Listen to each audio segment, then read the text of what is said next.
आज का क्वेश्चन है कि यदि sec theta is equal to 13/12 हो तो अन्य सभी त्रिकोणीय मिति अनुपात परिकलित करिए। मेरे पास त्रिकोणीय मिति अनुपात है ये sine theta, cos theta, tan, cot, sec and cosec theta. इन सभी का कुछ फॉर्मूला बाय रेशियो साइड्स के अनुसार रखा गया है और हमको सेक थीटा बराबर दी हुई है। इससे हमको और 5 ठो निकालना है। चलिए सॉल्व करते हैं। Sec theta is equal to formula होता है sec theta is equal to जो मान दिया हुआ है 13/12, इसको रखते हुए इसका मान हम सामने ही बैठा लेते हैं फॉर्मूला के अकॉर्डिंग। फॉर्मूला क्या है कि sec theta is equal to होता है h/b होती है, h/b। दैट मीन्स h का मान such that h is equal to यहाँ से निकल जाएगा 13 and comma b is equal to आपका हो जाएगा 12, 12 एंड यहाँ पे एक अब्सेंट है भुजा जिसका नाम है p यानी perpendicular is equal to what. हमें ये भुजा का मान निकलना है, साइड का मान निकलना है।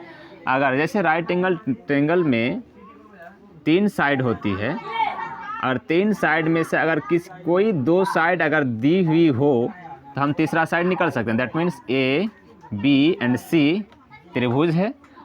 इस त्रिभुज में आपको h का मान मालूम है।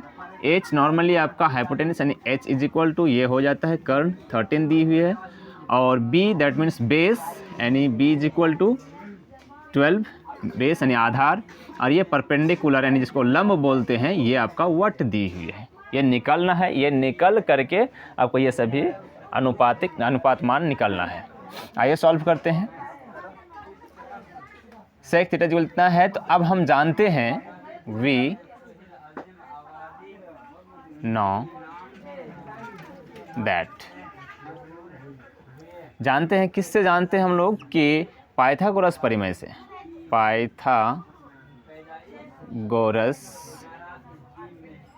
परिमेय से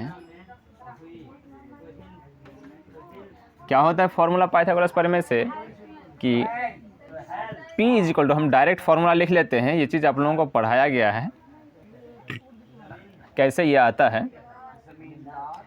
रूट यानी कर्ण का स्क्वायर माइनस आधार का स्क्वायर यानी इसका जो मेन बेस वाला फार्मूला, बेसिक फार्मूला जो स्टार्ट होता है वो कर्ण से यानी कर्ण का स्क्वायर कहा जाता है। कि राइट एंगल ट्रायंगल में पाइथागोरस ने एक फार्मूला दिया है कि जो कर्ण का स्क्वायर होगा अन्य 2 छोटे भुजाओं के स्क्वायर के योग के बराबर होती है। That means h square is equal to root p का स्क्वायर प्लस b का स्क्वायर। आप यहाँ से p स्क्वायर बराबर भी निकल सकते हैं या फिर b स्क्वायर यानी आधार बराबर निकल सकते हैं या फिर लंब बराबर भी आप निकाल सकते हैं। उसी प्रकार p इज इक्वल टू होता है आपका, हाँ आप यहाँ से निकल सकते हैं कि p इज इक्वल टू होता है h square minus b square. यहाँ से आप फॉर्मूला में मान रखिए p is equal to h का मान आपको दिया हुआ है 13 तो 13 का स्क्वायर और माइनस b का मान दिया हुआ है आपका 12 तो 12 का स्क्वायर। उसके बाद अगला स्टेप में देखेंगे 13 का स्क्वायर हो जाता है 169 माइनस 12 का स्क्वायर होता है 124। Next step p is equal to, इसको माइनस करेंगे 9 से 4 जाए 5 और 6 से 4 जाए 2, 1 से 1 हैज़ गॉन हो जाएगा।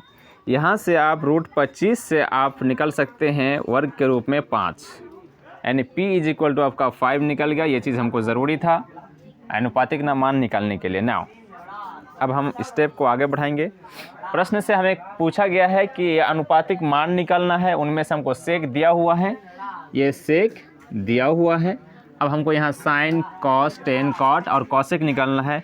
फर्स्ट में हम शुरू करेंगे sine theta is equal to formula होता है sine theta is equal to formula होता है P बाय है, P का मान जो हमने निकाला है 5 और H का मान जो हम निकाल के रखे हैं 13, ये आपका ये हो गया sine theta is equal to.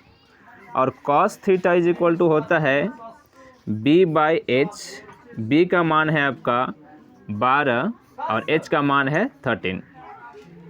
Next है स्पेस कम होने के कारण बैसाखी में लीजिए, कॉस के बाद आता है tan theta is equal to होता है P बाई B, P का मान है आपका 5 और B का मान जो है 12, और 10 के बाद आएगा आपका cot theta is equal to होता है B बाई P, यानी 10 का ऑपोजिट होगा। B का मान आप यहीं देख सकते हैं कि 12 है और P का मान 5 है। नेक्स्ट है आपका cosec theta is equal to होता है फॉर्मूला, साइन का उल्टा हो जाएगा यानी H बाई P, H का मान आपका है, H का मान 13 और P की इज इक्वल टू है 5। ये आपका आंसर क्लियर हो गया है आंसर।